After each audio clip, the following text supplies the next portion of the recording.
In 2002, WorldCom stunned Wall Street with an $11 billion accounting fraud revelation.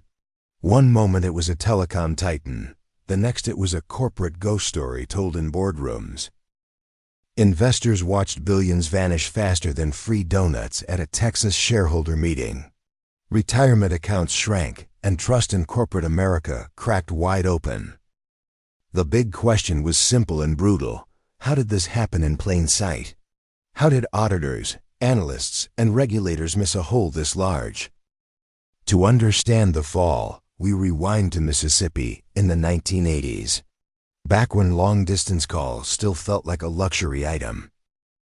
WorldCom began in 1983 as long-distance discount services.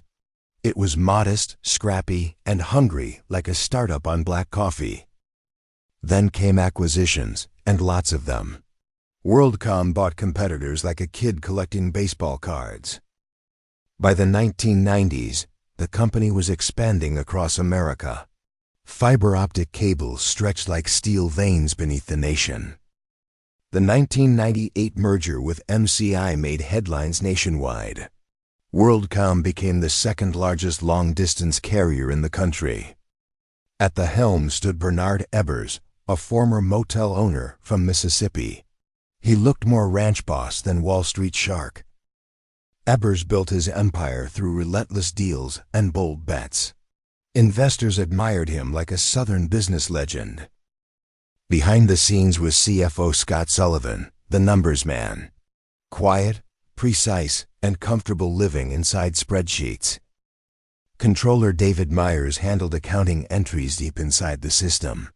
He worked where the financial plumbing met the ledger. During the dot-com boom, telecom stocks soared like fireworks. WorldCom shares climbed above $60 by 1999. Then the bubble burst in 2000, and optimism drained fast. Telecom networks were overbuilt, and demand slowed sharply. Revenues fell, but Wall Street expectations did not. Missing earnings targets was treated like corporate treason. Pressure mounted inside headquarters in Clinton, Mississippi. Executives searched for ways to keep profits looking strong. That search led to accounting decisions that would change history. Not with a bang, but with quiet entries in spreadsheets. What followed was not creative accounting. It was plain fraud dressed in corporate polish. By early 2001, telecom profits were sliding across the industry. WorldCom's growth machine suddenly began to sputter and stall. Fiber lines stretched across America with too few customers to fill them. It was like building 10 highways and seeing only bicycles. Revenue slowed, yet Wall Street analysts still demanded miracles. Quarterly earnings had to rise, even when reality said otherwise. Inside the executive suite, tension thickened by the day. Missing forecasts was treated like dropping the Super Bowl. Bernard Ebbers urged discipline and confidence in public statements. Privately, the pressure to perform was relentless and personal. Scott Sullivan faced spreadsheets that refused to cooperate. Numbers that once climbed obediently now resisted upward motion. Line costs, the fees paid to lease other networks, were rising. Those costs were eating into profits like termites in timber. Admitting the slowdown would mean a stock price collapse. That would hurt investors, and it would hurt executives. So a dangerous idea began forming in quiet conversations. What if expenses could be shifted, just temporarily? Capitalizing expenses would make profits look healthier on paper. It was accounting sleight of hand without a magician's cape. Those decisions were not random clerical mistakes. They were deliberate instructions from the highest levels. The stage was set for one of the largest frauds in American history. And it all began with numbers quietly moved from one column to another. By 2001, the accounting entries were no longer minor adjustments. They were massive reclassifications hiding billions in plain sight. The core trick was simple, yet breathtaking in scale. Operating expenses were recorded as capital investments instead. Line costs were the biggest target inside the ledger. These were fees paid to lease other telecom networks. Instead of reporting them as immediate expenses, they were capitalized. That decision inflated profits quarter after quarter. CFO Scott Sullivan directed these accounting moves personally. He framed them as temporary solutions to market pressure.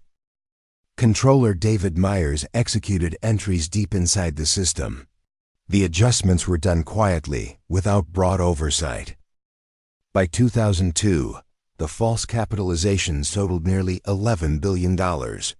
It became one of the largest accounting frauds in U.S. history. The fraud helped maintain stock prices through 2001. Investors believed profits were steady and reliable. But inside the audit department, doubts began to grow. Certain entries simply did not make sense. Cynthia Cooper led the internal audit team with persistence. She was methodical, skeptical, and quietly determined. Her team conducted late-night reviews to avoid interference. They searched the ledgers after senior executives left. They discovered billions improperly shifted into capital accounts. The numbers were not rounding errors, they were seismic. Cooper reported her findings to the audit committee directly. The revelation stunned even seasoned board members. In June 2002, WorldCom announced a massive restatement. Billions in profits simply vanished overnight. The stock price collapsed from former highs near $60. By summer, it traded for pennies. On July 21, 2002, WorldCom filed for bankruptcy protection. It was the largest bankruptcy in American history at the time. The U.S. Securities and Exchange Commission launched investigations immediately. Criminal probes began targeting senior executives. Wall Street's confidence suffered another brutal blow. Trust was evaporating faster than summer rain in Arizona. Employees faced layoffs and shattered retirement plans. Many had invested their savings in company stock. The telecom industry felt the shockwaves nationwide. Overcapacity and debt became industry-wide burdens. Prosecutors began building cases against top leadership. The focus centered on Bernard Ebbers and Scott Sullivan. The scandal joined others shaking corporate America that year.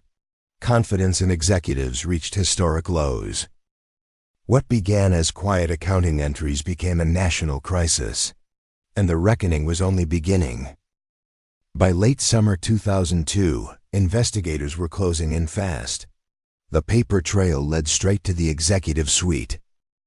Emails, journal entries, and internal memos painted a clear picture. These were not accidents, they were coordinated decisions. Scott Sullivan was dismissed and later arrested by federal authorities.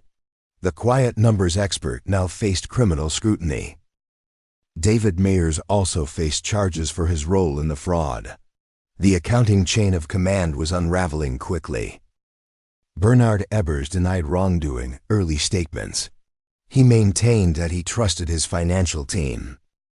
Prosecutors argued that leadership set the tone from the top.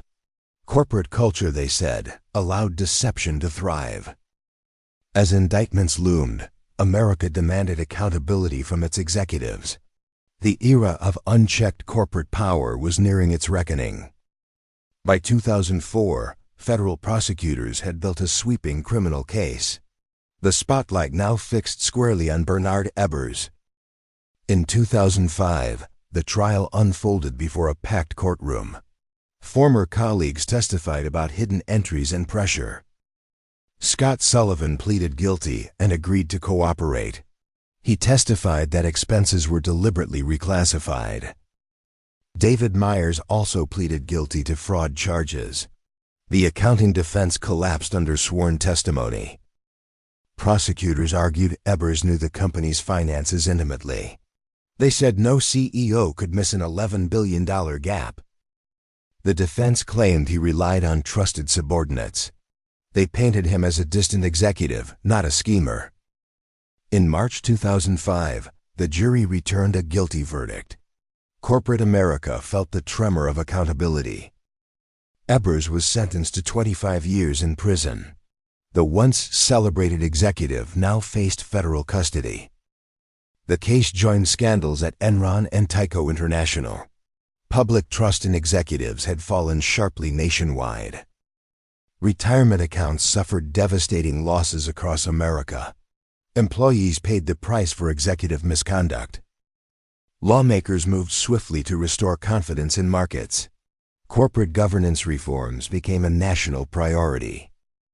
Congress passed the Sarbanes-Oxley Act in July 2002. It imposed strict new rules on corporate executives. CEO and CFOs now had to certify financial statements personally. False reporting could bring serious criminal penalties. The Public Company Accounting Oversight Board was created. Auditors now faced independent federal supervision. Internal controls became mandatory and closely reviewed. Financial transparency was no longer optional in boardrooms. The telecom industry slowly stabilized after painful restructuring. WorldCom eventually emerged as MCI before acquisition. For Cynthia Cooper, the audit work earned national recognition. She became a symbol of corporate integrity. Her persistence showed that ethics still mattered in business. Sometimes heroes wear business suits, not capes. The WorldCom collapse remains a cautionary tale. Ambition without oversight can become dangerous quickly. Executive ego and market pressure formed a volatile mix. Unchecked authority allowed small choices to grow enormous. Regulators tightened oversight, yet vigilance must continue. History shows markets can forget painful lessons. WorldCom was not just a fraud, it was a warning. A reminder that transparency is essential for trust. Corporate power can build networks across continents, but integrity determines whether those networks endure. The scandal reshaped corporate governance for a generation. Boardrooms learned that accountability carries real consequences. For investors, the lesson was painfully expensive. Trust, once broken, takes years to rebuild. The era of easy profits and loose oversight had ended. Regulation tightened its grip across financial markets. Yet the final question lingers in every market cycle. Could such a scandal happen again? History suggests that vigilance must never relax. Markets depend on honesty as much as innovation. WorldCom's collapse reshaped laws and corporate behavior. Its legacy lives on in every signed financial report. In the end, numbers told the truth that leaders tried to hide. And the ledger, unlike memory, never forgets.